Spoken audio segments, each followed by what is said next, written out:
What were the biggest takeaways you had coming out of the bye week? Just some things that we wanted to emphasize would be to, continue to develop our screen game and play action game, keep getting the quarterback on the move. So,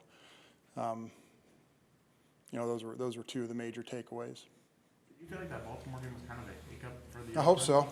Yeah. I mean, it's one of those days, you look back and when you have a day like that, you don't think anyone really did anything great. Game planning probably wasn't good enough. The play calling probably wasn't good enough. And, when we did have a chance to make some plays, maybe we didn't. And so, everyone had their hand in it, and don't expect that'll be a trend. But, obviously we got to work hard to make sure it isn't. I'm sure you'd rather that be in October and not late in December. Yeah. I mean, listen, those days happen sometimes in the NFL, and shoot, we stomped Tampa last year in a similar type game. They went on to win the Super Bowl and felt like, it wasn't unheard of where we would have a game like that. But, you trust your process, you got good players, and hope that, and work hard to make sure that it doesn't happen again. Justin afterward mentioned that defensively they did some things that he hadn't seen on film. Yeah. How much of that affected him? He did seem to be out of sync most Yeah. of the game. I think it's tough. They did a good job, and there was stuff, maybe some pressures that we hadn't prepared for because we hadn't really seen them. There's a couple where they came free on a cover zero where they have us outmanned. The other ones, guy came free early and got a sack, and technically we should have had it picked up, but because we hadn't practiced it, someone missed their assignment, and the next time they ran the same pressure, we picked it up. And so it always helps to practice what you're going to do, but defenses are smart, and sometimes they'll give you some unscouted looks, and you hope your rules take it into account. And it did on the one where they came free, where we should have had it picked up, but as a coach, you're always kind of saying, well, we didn't give them that look, so part of that's on us.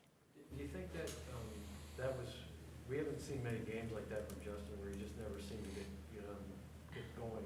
Do you think that a lot of that was? I mean, certainly you can feel unsettled as a quarterback, and I think it's kind of, one thing I look back self-critically is it's my job as a play caller to, find those calls that get us on rhythm. And, I look back a little self-critically. There were some things we could have done to help get that engine started a little earlier.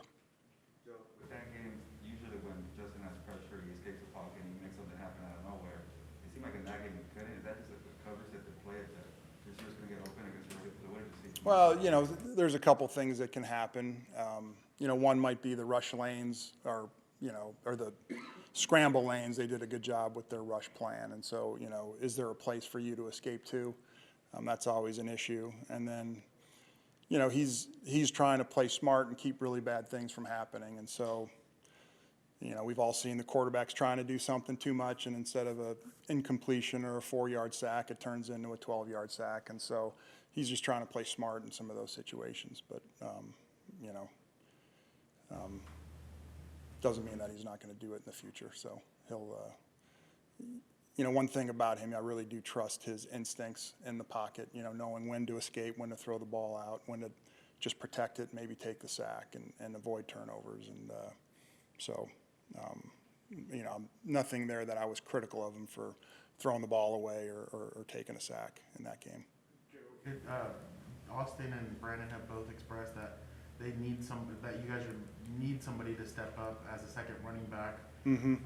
How do you feel like that battle has gone between Roundtree, Justin Jackson, and Joshua Kelly? Yeah, I think I think all three of them are good players. I wouldn't say I'm disappointed in any of them. Austin gets highlighted, so sometimes we're not getting enough reps to really make a fair judgment of how those guys are doing in games because Austin's getting a heavy load. But I think it's a work in progress to really see who that guy is, and I think it's three good candidates. So. What have you seen from Mike in his kind of new role with your offense this season, and how he's been able to get open all over the field, and what does he bring for you guys? Well, he brings a lot of talent. Size, strong hands, good route runner, smart player, and so he's just like you said, he's been making plays for us and getting open, and, you know, he's a 7th pick in the draft. I think that's what he was, 7th pick in the draft for a reason. And, you know, we're glad we have him. So I think it's just a good player doing things that good players do, and a quarterback that knows how to find them and deliver them the ball. Joe, you brought up the, Do you feel like his time is kind of finally coming this season? He's gone through injuries and, you Yeah. know, he had a good season. Look, I think that's a big thing. I mean, I know there's a narrative out there about, you know, Mike and his new role, but I mean, I think in a lot of ways he's the same player. He's just been healthy for the most part. You know, he did miss practice going into the Baltimore game, and you know, that's never helpful, obviously. But you know, he's back healthy, feeling good out there practicing, and you know, I think health's a big part of it. And you know, I'd love to take credit that, you know, we've brought this player, you know, into this new role and really got him going. But, you know, there's a lot of factors that go into it, and I think he's the same player. And he's a guy that I've always had a very high opinion of. And so, you know, the numbers are increasing, but I think health's a big reason for that. deserve a little credit though. Well, look, you know, I think he deserves the credit, Justin deserves the credit, and his health deserves the credit. So, you know, I'll take it, but probably don't deserve it. You brought up the screen game specifically. Just what do you want to improve there? Is it situations you're calling them in? Is it the execution? Yeah, of I the think. specific type of screen? Yeah, I think calling them in the right spot. You know, there were some games early where maybe we didn't feel good about the screen game as much because of the way a team rushed or something. But, you know, we had some success in the Cleveland game, and we were, you know, had efficient screens against Baltimore, but that close to being big plays. And so just getting some of those, you know, the timing down where those, you know, 5-yard gains turn into 20-yard gains. That, and then also, you know, calling them in the right spot and having the right screens up every week. And so just having just a little bit more focus on that. What stands out to you about this New England's defense? You know, one, they're well coached, obviously. I mean, it's you know, Bill's been there forever, and they've always been good. They've always been smart. They don't beat themselves. They're very, you know, specific to each team they play. I mean, they've got a structure and a philosophy, but there's a lot of nuances to how they play each defense. You know, they're heavy up front. They've got big edge setters. You know, they're going to funnel your run game inside, and you know, they know how to play their coverages. You know, they know where they need help, and they help where they need help. And so they're, you know, they're very smart. And one of the hard parts is really trying to predict exactly how they're going to play you. And so you got to be flexible in your game plan with this team. But you know, the sum is greater than the parts. Is that the right phrase? You know, so the whole is greater than the sum of the parts, I think, is the phrase. And so you know, they're just a smart football team that forces you to play smart. And if you don't play smart, they're going to expose you real fast. Is there anything you can glean from the Patriots tape from last year, just in terms of how they rushed Justin or how they defended him? Or Yeah, I mean, I think you watch that. You know, Mike and Keenan were both playing, and so you watch closely how they treated them.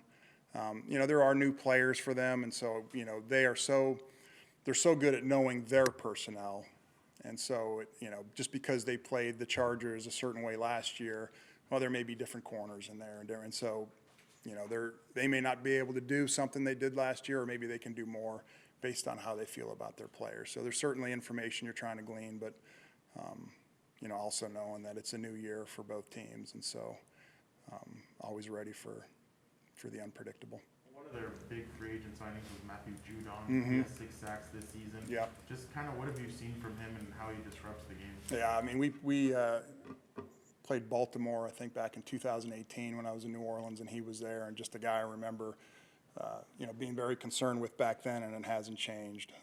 You know, he's a heavy guy, pass rusher, physical, but, you know, he's got some slipperiness to him, good in the run game, and just, you know, it was a really good signing for him.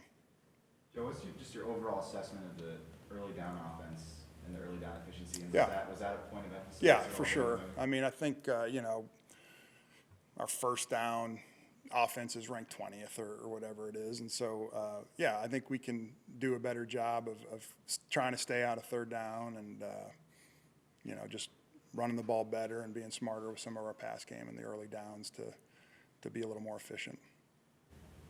Anything else? Yeah, Joe, even in the NFL a long time, you faced Belichick, and then before the philosophical tenets that you kind of referenced, are they the same now as they were 10 years ago, 15 years ago? Well, like I said, they're so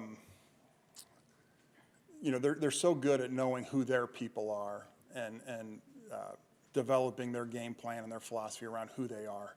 So, when they had Darrelle Revis, well, you kind of knew what their philosophy was going to be. He was going to cover their second best guy, and then they were going to double the best guy. And they don't have Darrelle Revis, but they do have good corners.